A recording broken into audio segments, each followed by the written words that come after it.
Hello dear student, welcome to the pharma star academy. Welcome to the bright future. तो आज last दिन है हमारे लक्ष्य सीरीज का।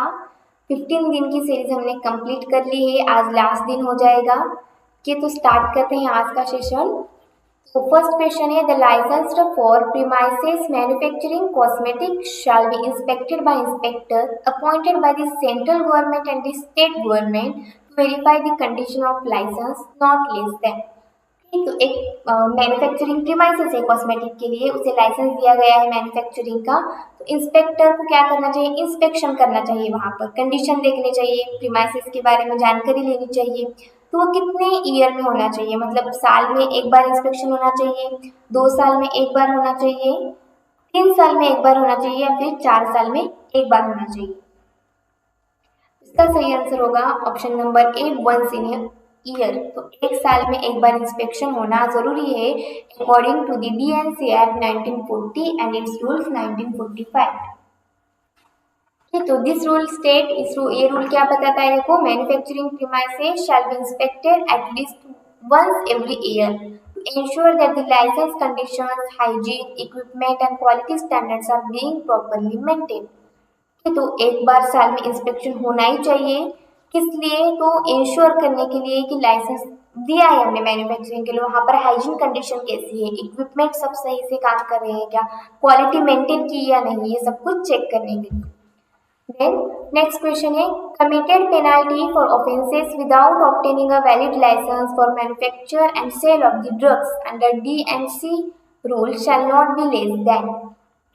विदाउट लाइसेंसिंग, हमारे पास लाइसेंसिंग अथॉरिटी का लाइसेंस नहीं है, फिर भी हम मैन्युफैक्चर कर रहे हैं, सेल कर रहे हैं ड्रग्स का, तो क्या पेनल्टी होगी? 1 ईयर इम्प्रिजनमेंट होगी, 2 इयर्स की होगी, 5 इयर्स की होगी, या फिर 3 इयर्स की होगी?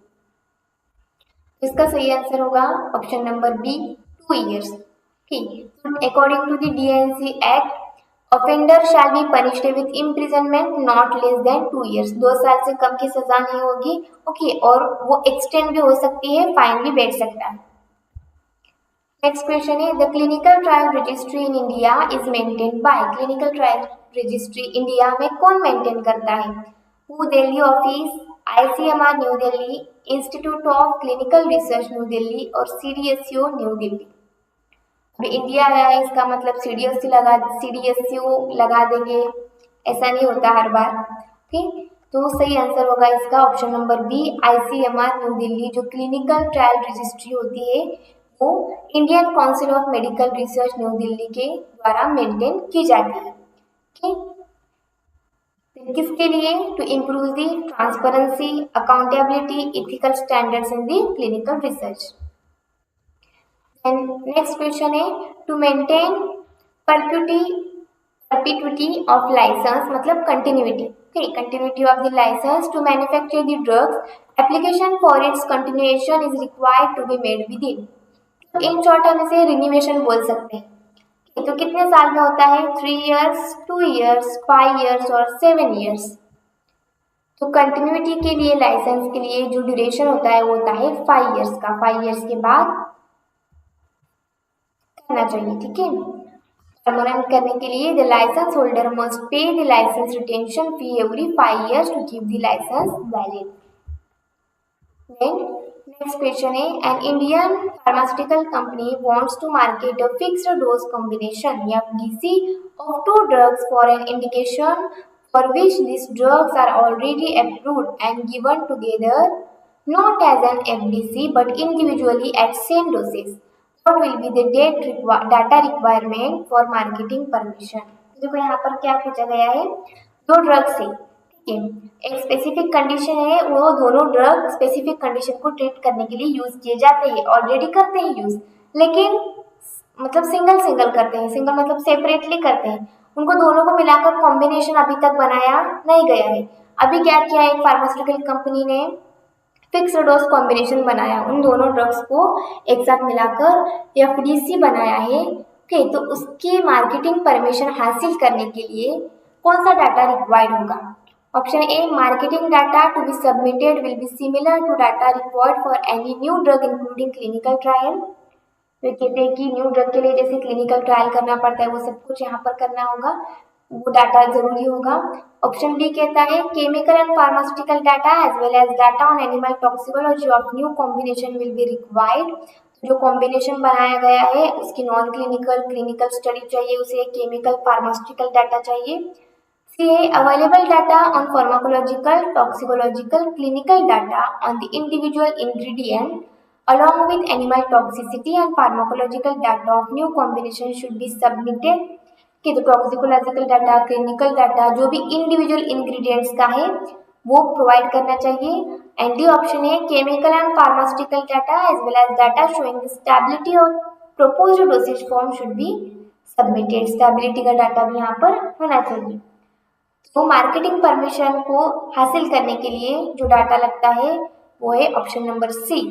ओके, जो कुछ भी डाटा अवेलेबल है ऑलरेडी फार्माकोलॉजिकल टॉक्सिकोलॉजी, अभी दोनों ड्रग वो किसी पर्टिकुलर इंडिकेशन के लिए यूज किए जा रहे हैं, इसका मतलब उस पर नॉन क्लिनिकल ट्रायल हो चुके हैं, क्लिनिकल ट्रायल हो चुके हैं, सेफ्टी डाटा उसका मिल चुका है, तो वही डाटा वापस लगेगा ना। अभी उन दोनों का ही तो कॉम्बिनेशन बनाना है। देन देखो यहाँ पर क्या बताया गया है, डीएनसी एक्ट के मुताबिक when two already approved drugs are combined in the same dosage and already used together separately, full clinical trial data like a completely new drug is not required। ठीक है, इंस्टेड ऑफ दैट एप्लीकेशन को क्या applicant को क्या submit करना चाहिए, existing data के animal toxicity का हो, फार्माकोलॉजिकल डाटा हो, ठीक है, सेफ्टी और कंपैटिबिलिटी का डाटा। देन नेक्स्ट क्वेश्चन है which of the following schedule of DNC rules 1945 list the requirement for a blood bank and or for the preparation of blood components। कि यहाँ पर blood bank की बात की गई है। पहले एक क्वेश्चन हमने देखा था वो ब्लड प्रोडक्ट्स के रिलेटेड था, मतलब बायोलॉजिक्स के रिलेटेड था। अब बात क्या की गई है, ब्लड बैंक की बात की गई है। तो ब्लड बैंक आता है हमारा शेड्यूल एफ के अंडर। तो सही आंसर होगा option number B, schedule F. Schedule D में क्या आते हैं, ड्रग एग्जेम्प्टेड के। देन शेड्यूल एम में जीएमपी आता है। Schedule R is for the condoms. सही आंसर क्या होगा, option number B. Then next question है all of the following statements categorize the drug to be spurious except. तो कुछ स्टेटमेंट दिए गए हैं जो स्पूरियस ड्रग के बारे में है और एक स्टेटमेंट अलग है, स्पूरियस ड्रग को डिस्क्राइब नहीं करता है। तो ऐसा कौन सा स्टेटमेंट है, if it is manufactured under a name which belongs to another drug, हाँ स्पूरियस ड्रग होता है। If it bears or contains for the purpose of colouring only a colour other than prescribe, if its label bear the name of company which does not exist, सही है। If it is substituted in part by another drug, के substitution करना, नहीं ये भी सही है, ये भी स्पूरियस ड्रग के बारे में होता है। वो सही आंसर क्या होगा, इफ इट बियर्स और content for the purpose of colouring only a colour other than the prescribe, तो ये आता है it comes under the category of the misbranded drug, not a spurious drug. Okay, the next question है which one of the following statement regarding phase 2 clinical trial is correct। phase 2 clinical trial से regarding कौन सी statement correct है। phase 2 studies are called pivotal trials। phase 2 study is primarily done to determine the toxicology and pharmacokinetic of the test drug। phase 2 study is the first controlled clinical study done to determine the efficacy and safety in patient। then phase 2 study begins with the submission of a new drug approval। Submission होता है क्या वहाँ पर, नहीं होता है। Okay, first option भी नहीं आता है। देन जो फार्माकोकाइनेटिक हो, टॉक्सिकोलॉजी हो, वो फर्स्ट फेज में डिटरमाइन की जाती है। फेज 2 में क्या किया जाता है, इफिकेसी एंड सेफ्टी डिटरमाइन की जाती है। ठीक, तो सही आंसर क्या होगा, option number C. Then next question है which one of the following procedure may be preferred by FDA to speed up the drug development process for drugs that are used to treat both serious and less serious diseases so that there are major advances where no adequate therapy exist। Okay, तो यहाँ पर क्या बताया गया है, देखो FDA कौन सी procedure prepare करेगा, कब, तो ड्रग डेवलपमेंट प्रोसेस को स्पीड अप करना है। किस लिए स्पीड अप करना है, तो ऐसे ड्रग्स के लिए, मतलब कुछ सीरियस डिसीजेस हो या फिर लेस सीरियस डिसीजेस हो जिनके लिए मतलब सफिशिएंट थेरेपी नहीं है, सफिशिएंट ट्रीटमेंट नहीं है, ठीक, तो उनके लिए कुछ तो नया किसी ने फाइंड आउट किया है, तो उसकी ड्रग डेवलपमेंट प्रोसेस को स्पीड अप करने के लिए कौन सी प्रोसेस प्रिपेयर करेंगे FDA?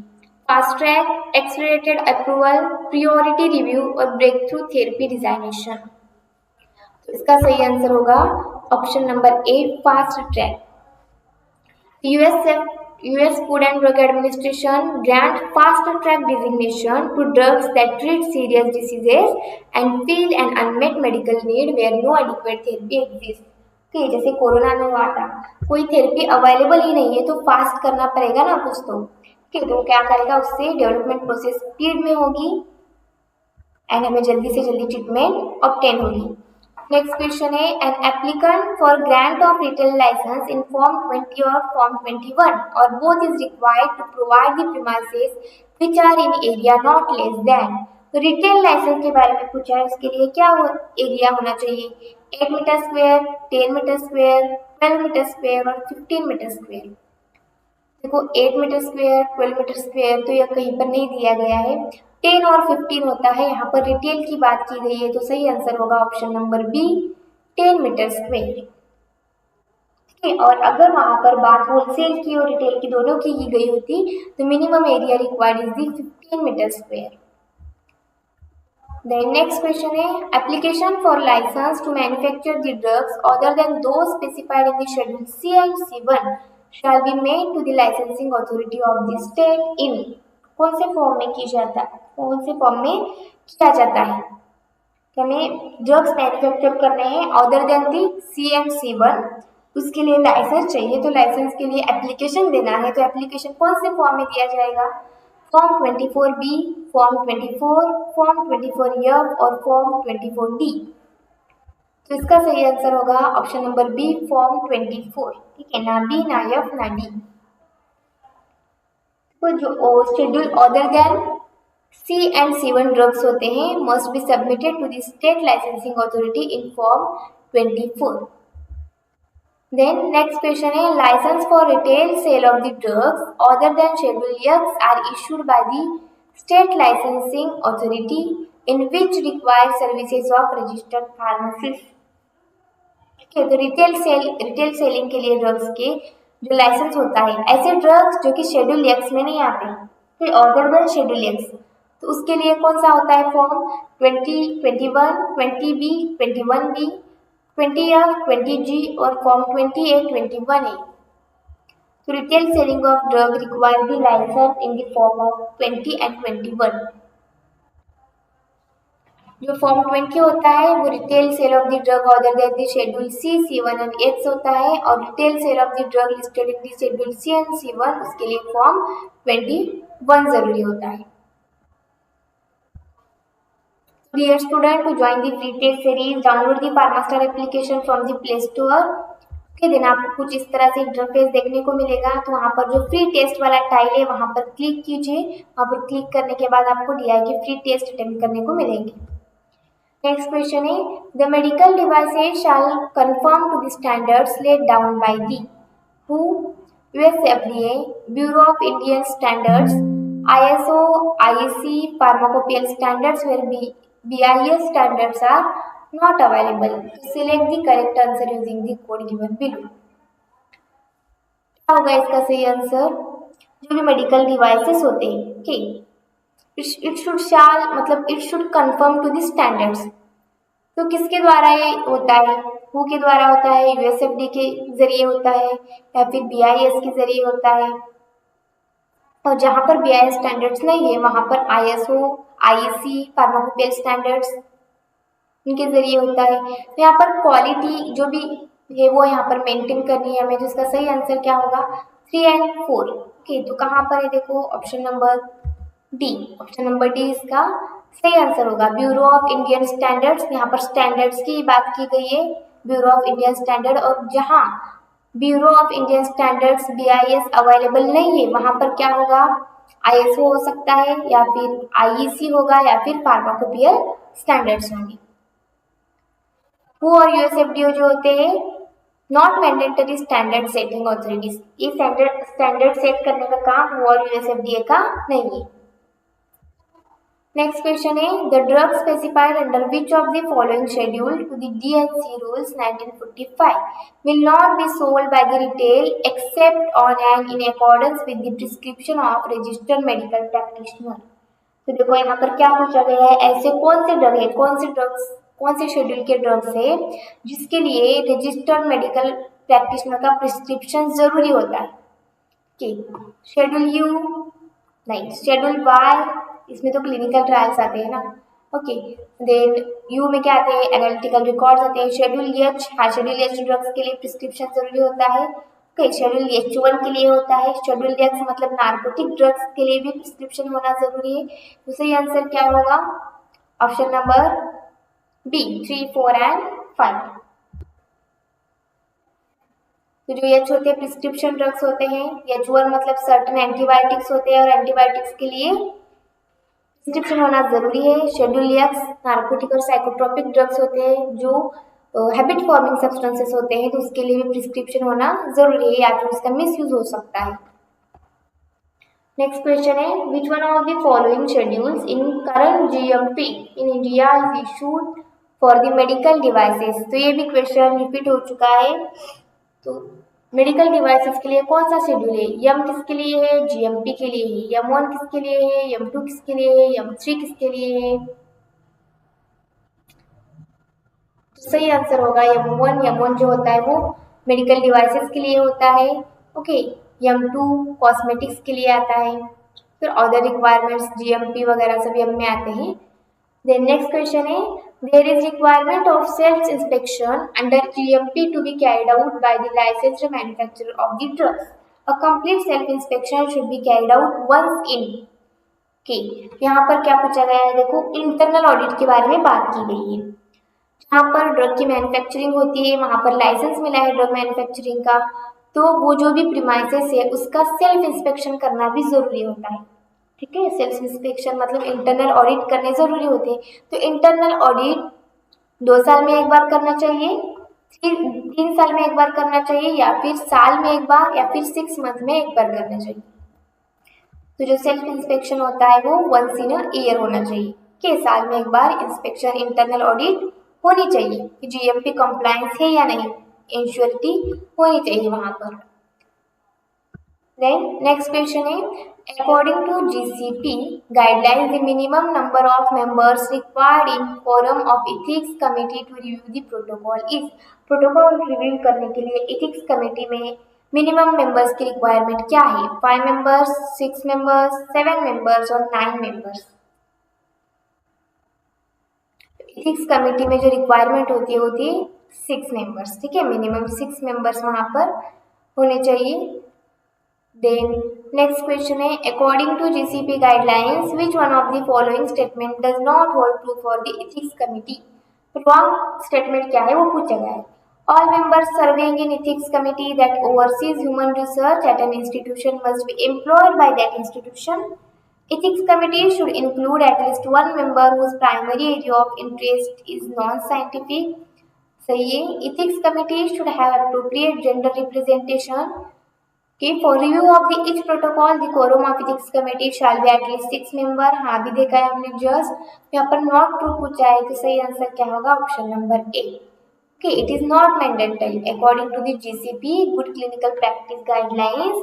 Okay, ethics committee must be independent and should include members from outside the institution। institution के outside भी members को ले सकती है। there is no need that all members should be employed by institution। Okay, the next question है which one of the following is not considered as the essential element in study subject informed consent document according to the GCP guidelines। तो good clinical practices की जो guidelines है, okay, clinical trial के लिए जो भी study subjects होते हैं उनको इन्फॉर्म्ड कंसेंट दिया जाता है कि इन्फॉर्म्ड कंसेंट दिया जाता है, मतलब वो वॉलेंटरी सबमिशन बोल सकते हैं हम उससे कि तो वहाँ पर कौन सा एलिमेंट नहीं होना चाहिए, not essential. Expected duration of this subject participation, हाँ उसे पता होना चाहिए कितनी देर तक ट्रायल चलेंगे। And explanation about whom to contact for trial related queries, right of subjects and in the event of injury. Okay, अगर इंजुरी हो जाए, कुछ क्वेरीज हो जाए तो किससे कॉन्टैक्ट करना चाहिए भी उन्हें पता होना चाहिए। A statement that there is a possibility of failure of investigation produced to provide intended therapeutic effect. Fails to produce the provide intended if therapeutic effect. तो स्टेटमेंट में ये होना चाहिए क्या, इन्वेस्टिगेशन फेल होने वाला है, ऐसा कुछ होना चाहिए क्या, नहीं होना चाहिए. Okay, a statement that the particular treatment और प्रोसीजर में involve the risk to the subject which are currently unforeseeable. हाँ, अभी मतलब होगी, कंफर्म रिस्क होगी, कंफर्म आपको हार्म होगा ही. ऐसा अगर हो तो वो ट्रायल कंडक्ट हो सकते हैं क्या, आगे नहीं हो सकता है. यहाँ पर क्या बताया गया है, करंटली अनफोर्सेबल, मतलब अभी तो नजर नहीं आ रहे बट रिस्क हो सकती है, हो सकती है. ओके, ये इंफॉर्मेशन पर भी वहां पर होनी चाहिए. ठीक है, तो सही आंसर क्या होगा, ऑप्शन नंबर सी. तो इन्फॉर्म्ड कंसेप्ट में क्या क्या होना चाहिए, एक्सपेक्टेड ड्यूरेशन होनी चाहिए, कॉन्टैक्ट इन्फॉर्मेशन होनी चाहिए, पॉसिबल अनफोर्सेबल रिस्क के बारे में पता होना चाहिए. लेकिन possibility of failure of investigation is not listed as a specific essential element in GCP. Then next question is, as per ICH E6 GCP guidelines, all of the following should be complied except. Okay, कौन सा statement comply नहीं करता है. Information recorded in the investigator's report should be complete, accurate and legible. Any missed study visit may not be noted in the report. missed study भी noted होनी चाहिए ना, record maintain करते वक्त मिस्ड स्टडी भी होनी चाहिए फ्यूचर रेफरेंस के लिए. ये गलत है. Subject who are dropped from और failed to complete the study are noted in the report with the reason adequately explained. हाँ, जो सब्जेक्ट बीच में से ही स्टडी छोड़ चुके हैं, ओके, या फिर निकाल दिया गया है, या फिर वो नहीं कर पाए कंप्लीट स्टडी, तो उसका रीजन क्या है, क्यों नहीं कर पाए, ये भी एक्सप्लेनेशन होना चाहिए. Informed consent should be adequately documented. हाँ, डॉक्यूमेंटेड होना चाहिए. यहाँ पर क्या पूछा है, एक्सेप्ट पूछा है, तो क्या आएगा, option number B. Any missed study visits, missed study visits must be recorded, not ignored. Ignore नहीं करना चाहिए, रिकॉर्डेड होने चाहिए.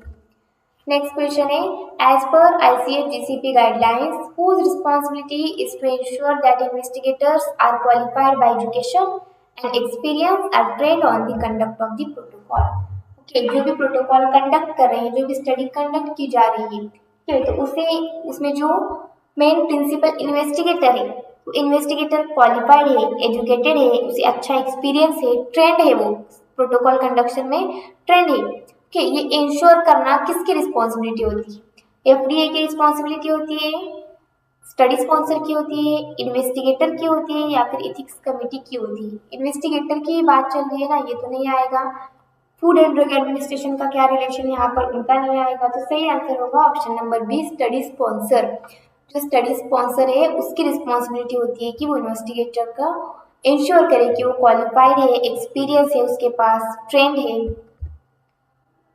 एथिक्स कमेटी का काम होता है एथिकल एस्पेक्ट्स को रिव्यू करना.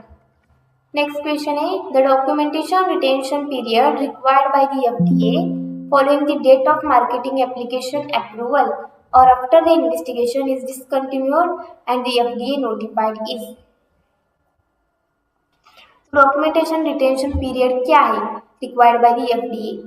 Okay, after the marketing application के अप्रूवल के बाद या फिर इन्वेस्टिगेशन डिसकंटिन्यूएशन होने के बाद, ओके, कितने साल तक रिटेन करना चाहिए डॉक्यूमेंटेशन को, 1 साल के लिए, 2 साल के लिए, 3 साल के लिए और 5 साल के लिए. तो सही आंसर होगा ऑप्शन नंबर बी, 2 years, 2 साल के लिए रिटेन करना होता है. देन किसके लिए रिटेन करना है हमें से, this ensures the availability of the records for inspection, verification and regulatory review. Next question है, who guidelines on stability studies recommend the storage of pharmaceutical products at different temperature and relative humidity in different zones. The temperature and humidity recommended for zone 4B. तो different zone होते हैं, देखो, zone 1, zone 2, zone 3, zone 4A and 4B, इस तरह से Jones होते हैं और वहाँ पर्टिकुलर टेम्परेचर और ह्यूमिडिटी होती है. तो यहाँ पर जोन 4B के बारे में बात की गई है. तो जोन 4B में 30 डिग्री सेल्सियस टेम्परेचर होता है और 75% रिलेटिव ह्यूमिडिटी होती है. तो सही आंसर होगा ऑप्शन नंबर डी. देन जो जोन 4A होता है वहाँ पर 30 डिग्री सेल्सियस है, 65% RS होता है. ठीक है, जोन 4 मतलब हॉट एंड ह्यूमिड रीजन आता है यहाँ पर। Then next question है which one of the following is not correctly matched as per the classification of clean rooms ISO 14644।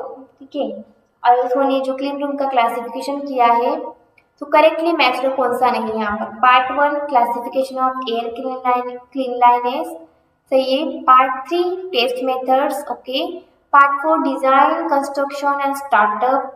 Part 5 terms and definitions. Part 5 में टर्म्स एंड डेफिनेशन आता है क्या, वो तो पार्ट 6 की बात होती है ना terms and definition.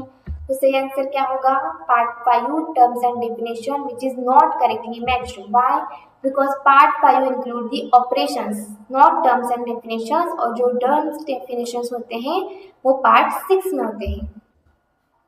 Last question है which one of the following are correctly matched regarding registration of the pharmaceutical for the human use.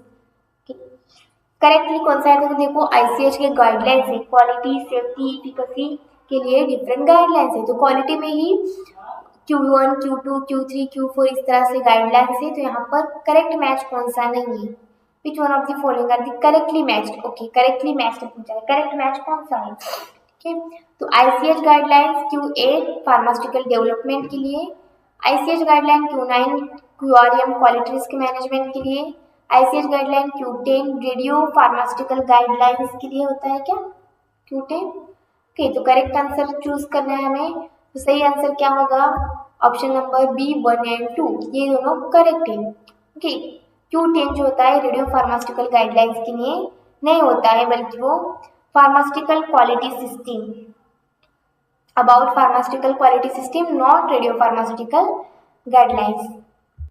तो डियर फ्रेंड कंसिस्टेंटली हमने 15 दिन की सीरीज आज कंप्लीट कर ली है। ठीक है, 15 दिन में अगर आपको कुछ भी डाउट हो, कुछ भी सजेशन हो तो आप कमेंट बॉक्स में बता सकते हो कि जो भी टास्क दिए हैं उनका आंसर भी कमेंट बॉक्स में दो। देख आप ये भी कमेंट कर सकते हो कि नेक्स्ट सीरीज आपको कौन सी चाहिए। ठीक है, तो फिर मिलते हैं नेक्स्ट सीरीज में। Thank you so much and all the best for